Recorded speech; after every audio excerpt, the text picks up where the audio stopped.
Indian telegraphic act 1885 అనేది అది pre independence act. అది దాని ప్రకారంగానే మనకి ఈ interception of the telephonic calls అనేది సాధ్యం.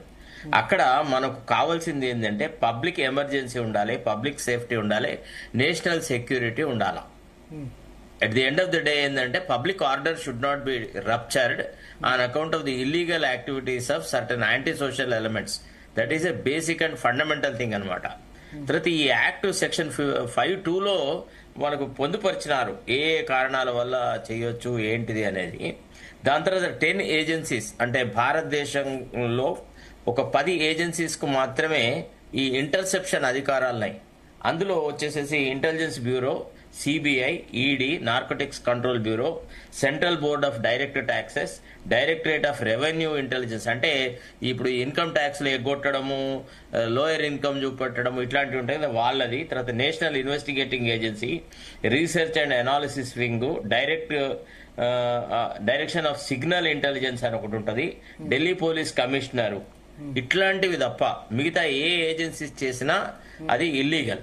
సో ఎవరు చేయాలన్నా first of all they have to obtain permission from the central home ministry, pointing out the reasons why the government of that particular day or government of that particular state wants to intercept the telephone calls of certain adversaries. వాళ్ళని మనం legal language లో adversaries to the state interest or national interest అంటాం. Hello వింటున్నా. ఇప్పుడు అట్లా లేకుండా 1.5 year గా నడుస్తుంది ఫోన్ ట్యాపింగ్ ఎపిసోడ్. ఎగ్జాక్ట్లీ ఇది ప్రూవ్ అవుతుందా కోర్టులో? సరే ఇప్పుడు వీళ్ళ ఫోన్ ట్యాప్ చేశారు, వాళ్ళ ఫోన్ ట్యాప్ చేశారు, మా ఫోన్ కూడా ట్యాప్ చేయొచ్చు, జర్నలిస్ట్ల ఫోన్ ట్యాప్ చేయొచ్చు, మీ ఫోన్ కూడా ట్యాప్ చేయొచ్చు అడ్వకేట్. ఇది అల్టిమేట్ గా ఎక్కడైనా శిక్ష పడిన ఉదంతం ఉందా ఇంతవరకు భారతదేశ చరిత్రలో? ఇప్పుడు అంటే ఒకటి భరత్ గారు, ఇప్పుడు ఇదివరకు జరిగిన వ్యవహారాలు వేరు, telephone tapping under BRS regime వేరు. జనరల్ గా ఏదో అక్రమ సంబంధాలు కలిగి ఉండడము అది ఇది అనే మాట వేరు, అక్రమ సంబంధాన్ని లీగలైజ్ చేయడం వేరు. ఇది ఎంత నీతి బాహ్యంగా ఈ టెలిఫోనిక్ ఇది జరిగిందంటే, ట్యాపింగ్ జరిగిందంటే మీకేం చెప్పాలి, నేనే I was myself special government pleader dealing with the police department in the state of Telangana under BRS dispensation.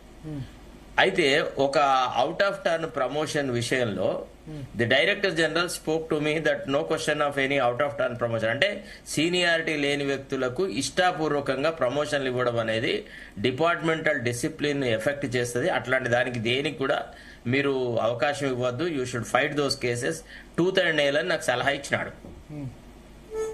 వినరా? అయితే అట్లాంటి కేసులో ఈ రాధాకిషన్ రావు అని ఎవరైతే ఉన్నారో ఇప్పుడు దాంట్లో దిగుతా ఉన్నాడు కదా, వాడికి సంబంధించిన ఒక అనుచరుడికి అవుట్ ఆఫ్ టర్న్ ప్రమోషన్ ఇవ్వడానికని వాళ్ళు ఒక కేసు వేస్తే దానికి సంబంధించి నేను డీజీ గారితో మాట్లాడిన మాటల్ని వీడు ట్యాప్ చేశాడండి ఈ రాధాకిషన్ రావు. నేనేం చేసినానంటే వాడికి ఇవ్వడానికి వీలు లేదు అని కేసు ఆర్గ్యూ చేసినా వీడు నన్ను బెదిరించినాడు. ఈ రాధాకిషన్ రావు నువ్వేం మాట్లాడుతున్నావు నాకు తెలుసు, నీ పెదవుల కదలికలు కూడా మేము గుర్తుపట్టాను. అప్పుడే నేను గ్రహించినాను, అంటే when I was the friend of the government and I was arguing the cases of the government, my phone was also tapped అని అన్నప్పుడు ఇల్లీగల్ గా they exercise it in such a hopeless manner. అంటే actually నేను ఎట్లా how I become problem to the state security అండి. నేను అక్కడే PD preventive detention కేసులు నేను ఆర్గ్యూ చేస్తున్నాను, నక్సలైట్ల కేసులు ఆర్గ్యూ చేస్తున్నాను, ప్రభుత్వం తరఫున దాదాపుగా అన్ని కేసులు నేనే ఆర్గ్యూ చేస్తున్నాను.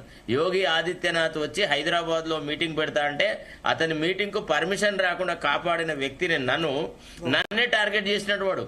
ఆ ప్రభాకర్ రావు అంత యూస్లెస్ ఫెలో ఉన్నాడు. అంటే వాడికి వాడే ఊహించుకున్నాడు ప్రతి వ్యక్తి నుంచి కేసీఆర్ ప్రభుత్వానికి ప్రమాదం ఉందని, కేసీఆర్ ప్రభుత్వం కూలిపోతుందని, కేసీఆర్ ప్రభుత్వంలో ఏదో అలజడి జరుగుతుందని వాడే ఊహించుకొని అన్ని న్యూసెన్స్ చేసినాడండి.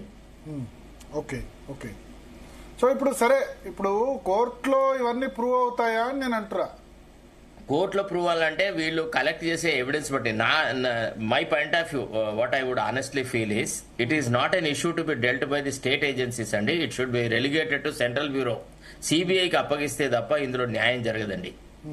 ఇది సిబిఐకి అప్పగిస్తారా? రాష్ట్ర ప్రభుత్వం అప్పగిస్తుందా? లేదు, అప్పగించరు. ఎందుకంటే మీరు ఒకటి గమనించండి, ప్రతి చోట బ్లాక్ మెయిల్ రాజకీయాలే తప్ప ఈ ప్రభుత్వం ఎక్కడ కూడా అవినీతికి పాల్పడిన వాళ్లను, దుర్మార్గులను చట్టపరంగా శిక్షించడంలో చిత్తశుద్ధి చూపట్టట్లేదు. ఇదంతా బ్లాక్ మెయిల్ రాజకీయం, వాళ్ళని ఏదో లోపరుచుకోవడానికి అంతే. రామచంద్ర నాయక్